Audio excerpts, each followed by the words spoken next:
તસ્કરોનો તરખાટ દિવસે ને દિવસે વધી રહ્યો છે। નવરાત્રી ચાલી રહી છે તેમ છતાં તસ્કરોને કાયદા વ્યવસ્થાનો કોઈ ડર જ ન હોય તે રીતે મહાદેવના મંદિરમાંથી તસ્કરે ચોરી કરી હતી।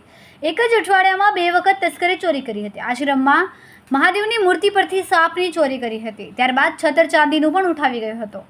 રામનગર ખાતે આવેલા નીલકંઠ મહાદેવ મંદિરમાં દોઢે દિવસે ચોરીની ઘટના સામે આવી। ચોરીની સમગ્ર ઘટના સીસીટીવી કેમેરામાં કેદ થઈ હતી। સીસીટીવીમાં દેખાતા વ્યક્તિ દ્વારા મહાદેવ મંદિરમાં ચાંદીના નાગની ચોરી કરવામાં આવી હતી। સ્થાનિકો દ્વારા તપાસ કરાતા થોડા દિવસ પહેલા નજીકના આશ્રમમાં ચોરી થવાની માહિતી મળી હતી, જેમાં પણ આ જ વ્યક્તિ હતો।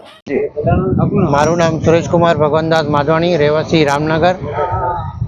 આપણે રામનગરમાં આવેલું નીલકંઠ મહાદેવ મંદિર એસએમસી ગ્રાઉન્ડની સામે આપણે બધા દર્શન કરવા ગયા તો જોયું નાગદેવ મહારાજની હતા, શંકર ભગવાનની મંદિરની ઉપર લુંગની ઉપર।